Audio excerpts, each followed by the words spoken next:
Hello students, पिछले lecture तक हम नर जनन तंत्र के प्रमुख 4 भागों को पढ़ चुके हैं, जिनमें से पहला भाग वृषण था, जिसे प्राथमिक जनन अंग कहा जाता है। प्राथमिक जनन अंग क्यों कहते हैं इसे? क्योंकि इसके अंदर नरयुग्मक या शुक्राणु बनते हैं। सेकंड भाग अधिवृषण है, जिसके बारे में हम स्टडी कर चुके हैं। तीसरा भाग शुक्रवाहक या शुक्रवाहिनी है, उसका हम अध्ययन कर चुके हैं। चौथा भाग मूत्र मार्ग है, जिनके बारे में हम पढ़ चुके हैं। अधिवृषण, शुक्रवाहक, मूत्र मार्ग ये सभी सहायक जनन अंग कहलाते हैं, यानी ये जनन क्रिया के अंदर सहायक होते हैं, युग्मक निर्माण में सहायक नहीं होते हैं, इसलिए इन्हें सहायक जनन अंग कहा जाता है। आज हम नर जनन तंत्र में पाई जाने वाली सहायक जनन ग्रंथियों का अध्ययन करेंगे। तो नर जनन तंत्र में 3 प्रकार की सहायक जनन ग्रंथियां पाई जाती है। पहली वाली को शुक्राशय बोला जाता है, दूसरी वाली प्रोस्टेट ग्लैंड है, तीसरी बल्बो यूरेथ्रल ग्रंथि होती है। शुक्राशय 2 होते हैं संख्या में, प्रोस्टेट ग्रंथि संख्या में 1 होती है और बल्बो यूरेथ्रल ग्रंथि संख्या में 2 होती है। तो यही हमें ध्यान रखना है कि शुक्राशय और बल्बो यूरेथ्रल ग्रंथि की संख्या 2-2 होती है, जबकि प्रोस्टेट ग्रंथि 1 पाई जाती है। इन तीनों के स्त्राव, शुक्राशय, प्रोस्टेट ग्रंथि, बल्बो यूरेथ्रल ग्रंथि, इन सभी के स्त्राव, अधिवृषण के स्त्राव और शुक्राणु आपस में मिलकर वीर्य या सीमेन का निर्माण करते हैं। इनके सभी के स्त्राव मिलेंगे आपस में, शुक्राणु इनमें मिलेंगे और इनके मिलने से सीमेन या वीर्य का निर्माण होगा।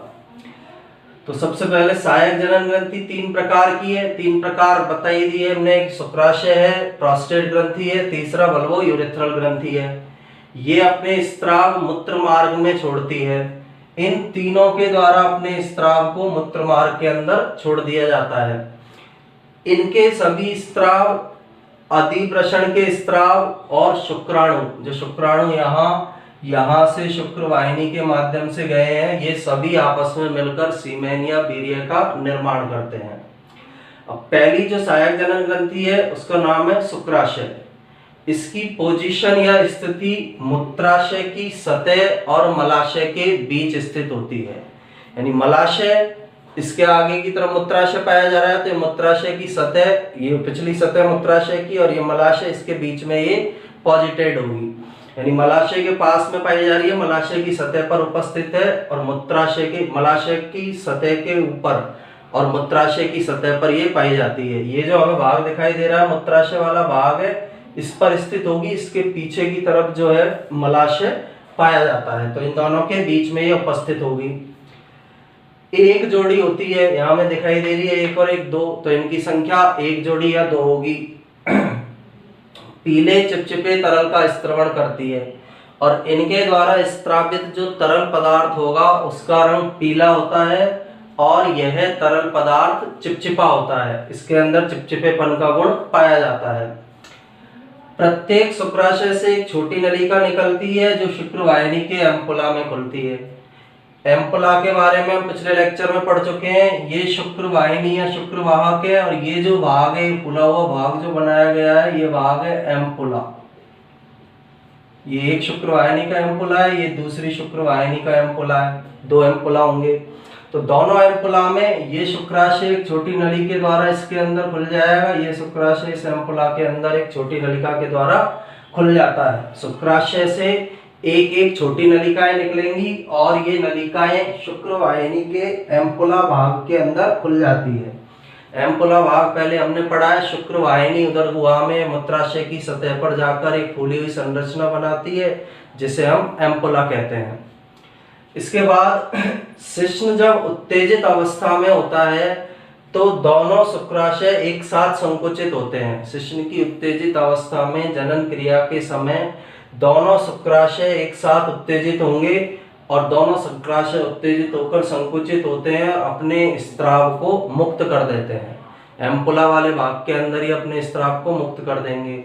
जब शुक्रवाहिनी का एम्पुला भाग और शुक्राशय की नलिकाएं आपस में मिलती है तो उसे हम बोलते हैं स्खलनीय वाहिनी। तो ये शुक्राशय संकुचित होकर अपने स्त्रावों को स्खलनीय वाहिनी के अंदर डाल देते हैं। स्खलनीय वाहिनी के अंदर अपने स्त्राव को मुक्त कर देंगे और दोनों शुक्राशय का स्त्राव वीर्य या सीमेन का 60% भाग बनाता है। यानी जो सीमेन है उसमें 60% भाग शुक्राशय से निकले हुए स्त्रावों का होता है। अब जो स्त्राव इनके द्वारा मुक्त किया जा रहा है उसके अंदर पाए जाने वाले प्रमुख पदार्थ कौन कौन से हैं? पहला पदार्थ होता है फ्रक्टोज, दूसरा प्रोस्टाग्लैंडिन्स, तीसरा सेमिनोजेलिन प्रोटीन। ये 3 प्रमुख प्रकार के पदार्थ इस शुक्राशय के द्वारा स्त्रावित होने वाले स्त्राव में होते हैं। फ्रक्टोज है, प्रोस्टाग्लैंडिन्स एक प्रकार के हार्मोन्स है, फ्रक्टोज एक शुगर है, सेमिनोजेलिन एक प्रकार की प्रोटीन है। तो ये पदार्थ शुक्राशय द्वारा स्त्रावित होने वाले स्त्राव में पाए जाते हैं। अब इनमें से फ्रक्टोज शुक्राणुओं को एटीपी के रूप में ऊर्जा देता है। शुक्राणुओं को जब गति करनी होती है, जब वो सीमेन में भी गति करते हैं, मादा जनन तंत्र के अंदर भी गति करते हैं, तो सीमेन में जो ये शुक्राशय के स्त्राव मिलेंगे उनमें फ्रक्टोज रहेगा और ये फ्रक्टोज शुगर शुक्राणुओं को गति के लिए एटीपी के रूप में ऊर्जा देती है। तो इसका काम है शुक्राणुओं को ऊर्जा प्रदान करना। इसके अलावा प्रोस्टाग्लैंडिन्स, सेमिनोजेलिन जो है वो जनन क्रिया के अंदर विभिन्न क्रियाओं के अंदर सहायता प्रदान करने का काम करते हैं। शुक्राणु को एक्टिव बनाने में सहायक हैं, उनके अंदर ये क्रियाशील होते हैं। अब शुक्राशय के द्वारा जो स्त्राव स्त्रावित हो रहा है वह क्षारीय प्रकृति का होता है। यानी इनके द्वारा जो स्त्राव का स्त्रवण किया जा रहा है उसका नेचर क्षारीय होता है, बेसिक नेचर का है। और यह बेसिक नेचर का स्त्राव योनि मार्ग की अम्लीयता को समाप्त करके शुक्राणुओं की सुरक्षा करता है। यानी इसके कारण जो सीमेन है वो बेसिक हो जाएगा, क्षारीय हो जाएगा और ये क्षारीय स्त्राव योनि में हमें पता है जीवाणु पाए जाते हैं। उन जीवाणु के कारण योनि मार्ग जो है उसके माध्यम जो है अम्लीय होगा। जो शुक्राणु जब उसके अंदर प्रवेश करेंगे तो उस अम्लीयता से शुक्राणु नष्ट हो सकते हैं। इसलिए यह स्त्राव योनि मार्ग की अम्लीयता को नष्ट करता है, उसे उदासीन बनाता है और उसे उदासीन बनाकर शुक्राणुओं की सुरक्षा करने का काम इसके द्वारा किया जाता है। तो ये हमारी पहली ग्रंथि थी जिसे शुक्राशय या सेमिनल वेसिकल्स कहा जाता है। सिंपल सा याद ही रखना है, 2 जोड़ी है। मूत्राशय की पश्च सतह, मूत्राशय की जो सतह है उस पर और मलाशय पीछे जो है उसके बीच में स्थित है। इस तरह से हम कंडीशन देखें, इधर मलाशय, ये मूत्राशय, इसकी सतह पर ये शुक्राशय जो ग्रंथियां ये पाई जा रही है। 2 छोटी नलिकाओं द्वारा एम्पुला से जुड़ी रहेगी शुक्रवाहिनी के एम्पुला भाग से। जब शुक्रवाहिनी के एम्पुला भाग से जुड़ जाती है तो जो नलिका बनेगी उसे स्खलनीय वाहिनी कहते हैं।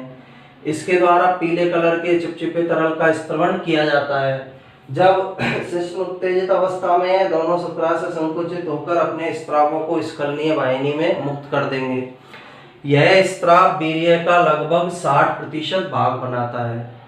क्या क्या मिलता है स्त्राव में? फ्रक्टोज शर्करा मिलेगी, प्रोस्टाग्लैंडिन्स मिलेंगे, सेमिनोजेलिन प्रोटीन मिलेंगे। फ्रक्टोज शर्करा का कार्य शुक्राणुओं को ऊर्जा प्रदान करना है।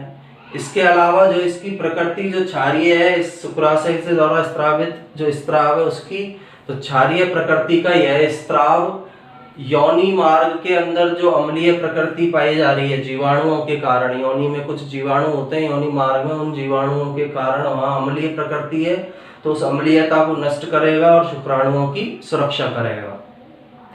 इसके बाद सेकंड सहायक जनन ग्रंथि है प्रोस्टेट ग्रंथि। इसकी संख्या 1 होती है, पहले हमने बता चुके हैं कि संख्या इसकी 1 पाई जाएगी।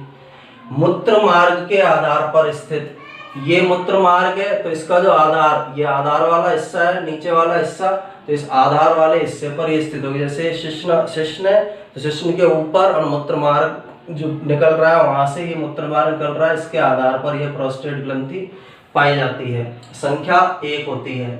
हल्के सफेद क्षारीय तरल पदार्थ का स्त्रवण करेगी। इसके द्वारा हल्के सफेद रंग के क्षारीय तरल पदार्थ का स्त्रवण किया जाता है। इसी के कारण सीमेन का जो कलर है वो सफेद होगा।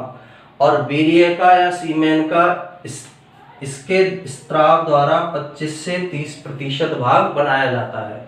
60% भाग शुक्राशय ने बनाया था, 25 से 30% भाग प्रोस्टेट ग्रंथि द्वारा स्त्रावित स्त्राव के द्वारा बनाया जाता है। अब इसने जो स्त्राव स्त्रावित किया है उसके अंदर फास्फेटेज पाया जाएगा, सिट्रेट मिलेगा, लाइसोजाइम मिलेंगे, फाइब्रिनोलाइसिन मिलेंगे और स्पर्मिन मिलेंगे। ये सभी पदार्थ प्रोस्टेट ग्रंथि से स्त्रावित स्त्राव में पाए जाते हैं।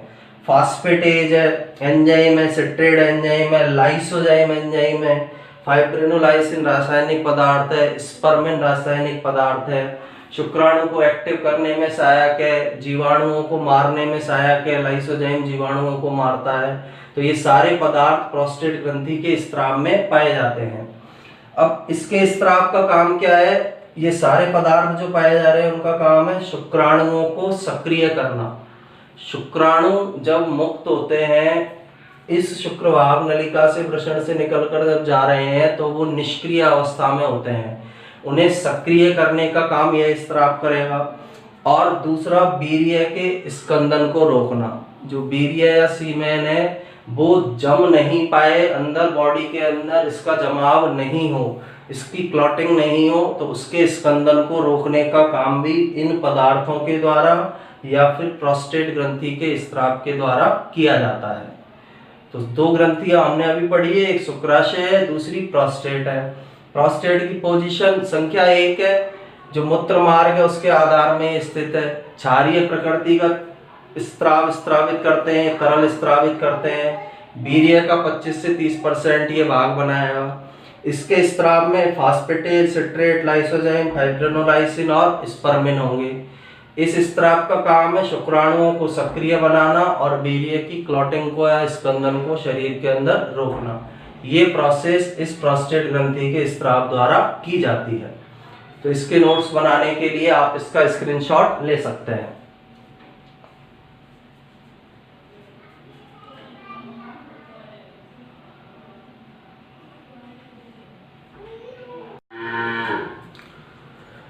मनुष्य के नरजनन तंत्र में तीसरी सहायक जनन ग्रंथि बल्बोयूरेथ्रल ग्रंथि होती है।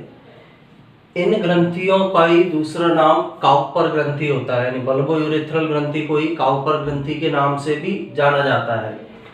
सबसे पहले इसकी स्थिति प्रोस्टेट ग्रंथि के नीचे और मूत्र मार्ग के पार्श्व भाग में स्थित होती है। ये प्रोस्टेट ग्रंथि है, इसके नीचे पाई जा रही है। ये मूत्र मार्ग है, इसके पार्श्व भाग है, लैटेरल भाग। जैसे मूत्र मार्ग निकल रहा है तो इसके साइड में ये उपस्थित है, जैसे हम बोलते हैं मूत्र मार्ग के पार्श्व भाग में ये उपस्थित होगी। प्रोस्टेट ग्रंथि के नीचे और मूत्र मार्ग की साइड में ये उपस्थित होती है। संख्या में 2 और अंडाकार होती है। 1 और 2 संख्या दिख रही है और अंडाकार इनकी आकृति होगी। मैथुन क्रिया के समय इनके द्वारा गाढ़ा चिपचिपा क्षारीय पदार्थ स्रावित किया जाता है।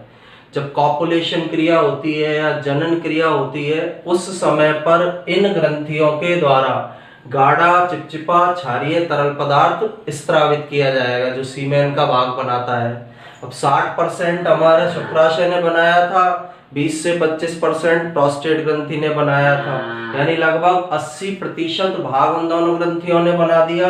तो 20% भाग जो सीमेन का है वो बल्बोयूरेथ्रल ग्रंथियों के द्वारा बनाया जाता है। अब इसके स्त्राव के क्या कार्य हैं? पहला कार्य है मूत्र मार्ग को चिकना बनाना। ये जो मूत्र मार्ग है इसको चिकना बनाने का काम करेगी, जिससे शुक्राणुओं का जो गमन है वो इस मूत्र मार्ग में से आसानी से संपन्न हो सके। सेकंड, मूत्र मार्ग की अम्लीयता को समाप्त करके उसे हल्का क्षारीय या उदासीन बनाना। यानी ये जो मूत्र मार्ग है, इस मूत्र मार्ग से ही मूत्र का निष्कासन होता है। तो मूत्र के निष्कासन के कारण यह अम्लीय होता है, क्योंकि मूत्र अम्लीय होता है तो उस अम्लीयता को नष्ट किया जाता है इन ग्रंथियों के द्वारा स्त्रावित स्त्राव के द्वारा, और उस अम्लीयता को नष्ट करके इस मार्ग को उदासीन या हल्का क्षारीय बनाया जाता है। क्योंकि शुक्राणुओं को अधिक अम्लीयता में नुकसान पहुंच सकता है, इसलिए इस मार्ग की अम्लीयता को समाप्त करके इसे उदासीन या हल्का क्षारीय इस बल्बोयूरेथ्रल ग्रंथि या काउपर ग्रंथि के स्त्राव बनाते हैं। तीसरा कार्य मादा की योनि को चिकना करके मैथुन क्रिया को सरल बनाना। इनका जो स्त्राव है जो सीमेन में जाकर मिलेगा वह मादा के जनन भाग, जनन अंग योनि को चिकना बनाता है, जिससे कि मैथुन की जो प्रोसेस है वो सरल तरीके से संपन्न हो सके। जब उसमें चिकनाहट रहेगी योनि मार्ग में तो मैथुन क्रिया आसानी से होगी, किसी प्रकार का घर्षण उत्पन्न नहीं होगा, तो उस मैथुन क्रिया को सरल बनाने का काम इनका स्त्राव करेगा। तो 3 प्रकार की सहायक जनन ग्रंथियां हमने इसमें पढ़ी है। सबसे पहली शुक्राशय थी, दूसरी प्रोस्टेट ग्रंथि थी, तीसरी बल्बोयूरेथ्रल ग्रंथि थी। शुक्राशय ग्रंथि का स्त्राव सीमेन का लगभग 60% भाग बना रहा है, प्रोस्टेट ग्रंथि का स्त्राव 20 से 25 बना रहा है और लगभग 15 से 20% भाग बल्बोयूरेथ्रल ग्रंथि का स्त्राव बनाएगा। इनका स्त्राव, एपिडिडाइमिस का स्त्राव, शुक्राणु आपस में मिलकर सीमेन बना लेते हैं। तो ये सहायक जनन ग्रंथियां इसमें कंप्लीट होती है। ये तीनों नर जनन तंत्र के अंदर पाई जाने वाली सहायक जनन ग्रंथियां होती है। इसके बाद नेक्स्ट लेक्चर में हम शिश्न की संरचना के बारे में पढ़ेंगे। जो नर के अंदर जो नर जनन अंग या मैथुन अंग पाया जा रहा है जिसे शिश्न कहा जाता है, उसकी स्ट्रक्चर का अध्ययन हम नेक्स्ट लेक्चर के अंदर करेंगे। इसके भी नोट्स बनाने के लिए आप इसका स्क्रीनशॉट ले सकते हैं।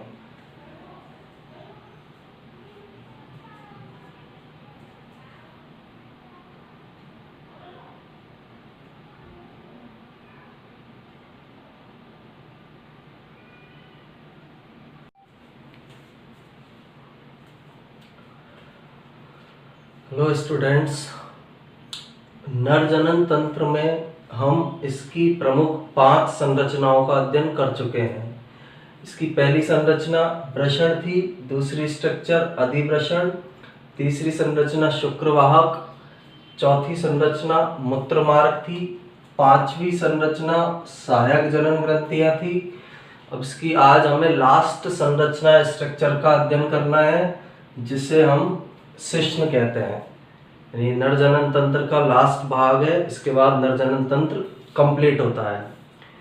तो शिश्न के अंदर सबसे पहला पॉइंट है कि शिश्न वृषण कोश के बीच में उदर से लटका हुआ लंबा बेलनाकार मैथुन अंग होता है। यानी ये शिश्न वृषण कोश के बीच में पाया जा रहा है, उदर से या उदर गुहा से लटका हुआ होता है, ऊपर की तरफ उदर से जुड़ा हुआ है, उदर गुहा से लटका हुआ होता है, लंबा बेलनाकार। इसके अलावा एक उच्चाई या इरेक्टाइल अंग है, उच्चाई या इसे ही बोला जाता है इरेक्टाइल। इरेक्टाइल का मतलब है जिसमें बड़ा होने और छोटे होने की क्षमता पाई जाती है, उस प्रकार का यह अंग है। यानी इसका आकार बड़ा हो सकता है, इसका आकार छोटा हो सकता है, इसलिए इस गुण को उच्चाई या इरेक्टाइल कहते हैं। तो पहली विशेषता ये है मैथुन अंग है, स्थिति इसकी उदर गुहा से उदर से लटका हुआ होता है, दोनों वृषण कोश के बीच में ये पाया जाता है। मैथुन क्रिया में सहायक है, इसलिए इसको मैथुन अंग नाम दिया गया है। शिश्न की जो बॉडी या काय है, यानी ये पूरा जो शिश्न हमें दिख रहा है, इस शिश्न से बोला जाता है शिश्न काय। शिश्न काय का निर्माण तंतुमय और पेशीय संयोजी ऊतकों की 3 स्पंजी अनुलंब डोरियों से होता है। यानी ये जो शिश्न है पूरा इसका शरीर या शिश्न की पूरी संरचना 3 डोरियों से बनी होती है, जो तंतु में होती है, पेशीय संयोजी ऊतक से बनी होती है और स्पंजी होती है। यानी ये जो स्ट्रक्चर है इसके अंदर 3 डोरियां पाई जाती है। इस तरह की 3 डोरियां इसके अंदर उपस्थित होगी इस बॉडी में, जिससे शिश्नकाय का निर्माण होगा।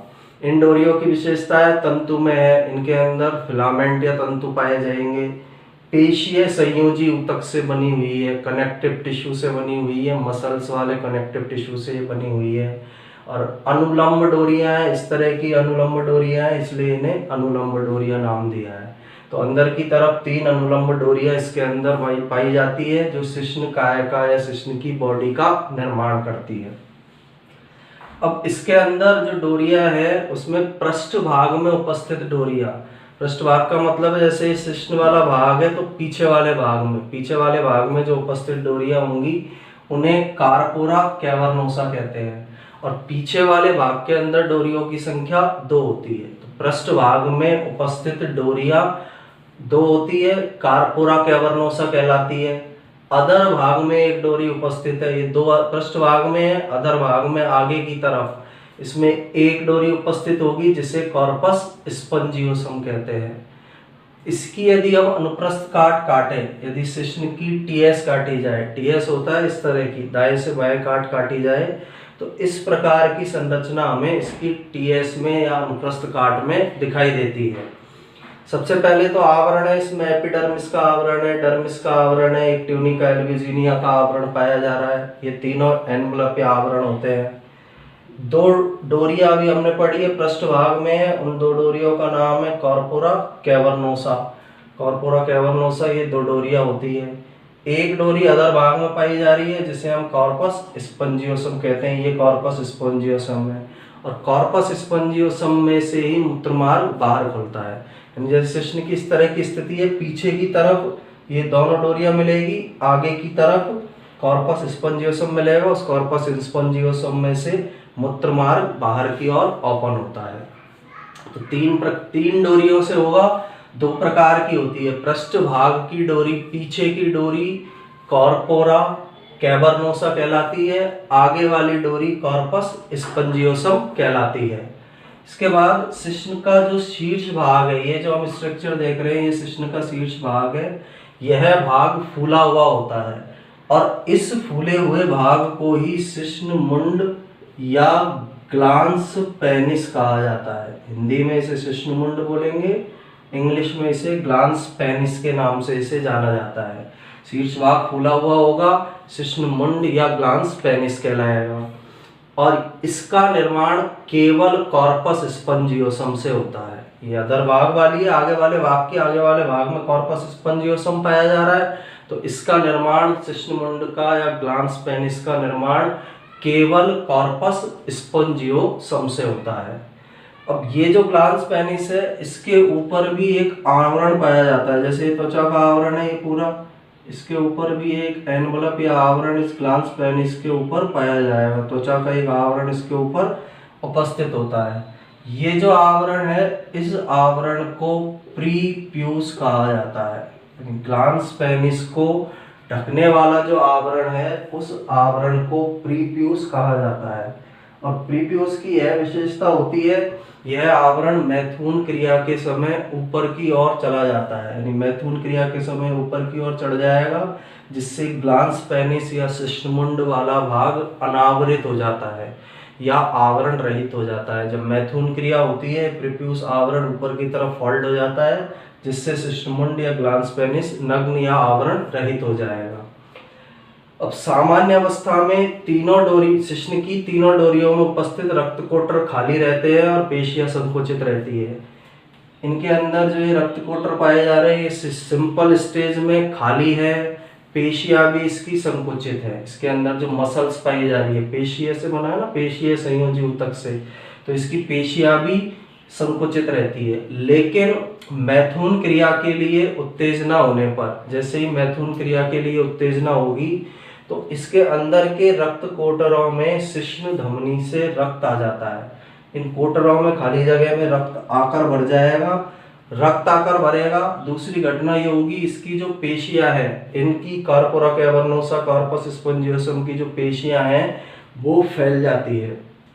और रक्त कोटरों के भर जाने के कारण और पेशियों के फैल जाने के कारण शिश्न फूलकर बड़ा और कठोर हो जाता है। जैसे ही रक्त मैथुन क्रिया के लिए उत्तेजना होगी, ये रक्त कोटर बढ़ जाएंगे, शिश्न धमनी से इनके अंदर रक्त आएगा, पेशियां फैल जाएगी, जिसके कारण शिश्न का आकार बड़ा हो जाता है और शिश्न कठोर हो जाता है। और इस अवस्था में ग्लांस पेनिस भाग नग्न हो जाता है। अभी बताया था मैंने, ग्लांस पेनिस पर आवरण प्रीप्यूस है। मैथुन क्रिया के समय जब शिश्न बड़ा और कठोर होगा, तो ग्लांस पेनिस वाला भाग ऊपर की तरफ ये प्रीप्यूस चढ़ जाता है, जिससे ग्लांस पेनिस वाला भाग नग्न हो जाएगा। और इस प्रोसेस को इरेक्शन कहा जाता है, यानी शिश्न के आकार का बड़ा हो जाना, इसका बड़ा हो जाना, इसका कठोर हो जाना, इस प्रक्रिया को इरेक्शन के नाम से जाना जाता है। अब क्यों हुआ है, इसके आकार बड़े होने के पीछे रीजन क्या है? बड़े आकार के कारण मैथुन क्रिया के समय शिश्न योनि में गहराई में प्रवेश करता है, जिससे कि शुक्राणुओं को गर्भाशय में आसानी से पहुंचाया जा सके। क्योंकि यदि आकार छोटा रहता तो जो शुक्राणु है उनको गर्भाशय तक आसानी से नहीं पहुंचाया जा सकता था, इसलिए इसका आकार बड़ा होता है। तो मैथुन क्रिया के समय शिश्न योनि में गहराई में जाता है, जिससे कि योनि का जो भाग जुड़ा हुआ है गर्भाशय का सर्विक्स, उस सर्विक्स भाग से शुक्राणु गर्भाशय के अंदर प्रवेश कर सके, इसलिए इसका आकार बड़ा होता है। तो यहाँ पर हमारा नर जनन तंत्र समाप्त होता है। नर जनन तंत्र की प्रमुख संरचना एक बार मैं फिर से रिपीट कर देता हूँ। वृषण, अधिवृषण, शुक्रवाहक या शुक्रवाहिनी, चौथा मूत्रमार्ग, पांचवी सहायक जनन ग्रंथियां 3 प्रकार की होती है, शुक्राशय, प्रोस्टेट ग्रंथि और बल्बोयूरेथ्रल ग्रंथि, और छठा भाग होता है इसका शिश्न। ये सभी भाग आपस में मिलकर नर जनन तंत्र का निर्माण करेंगे। इनमें से वृषण जो संरचना है प्राथमिक जनन अंग कहलाते हैं, क्योंकि शुक्राणुओं का निर्माण इनके अंदर संपन्न होगा। बाकी सभी जो भाग है नर जनन तंत्र के वो सहायक जनन अंग कहलाएंगे, क्योंकि उनके द्वारा जनन क्रिया में सहायता प्रदान की जाती है। तो इसके बाद हम नेक्स्ट लेक्चर के अंदर मादा जनन तंत्र के बारे में अध्ययन करेंगे। इसके भी नोट्स बनाने के लिए आप इसका स्क्रीनशॉट ले सकते हैं।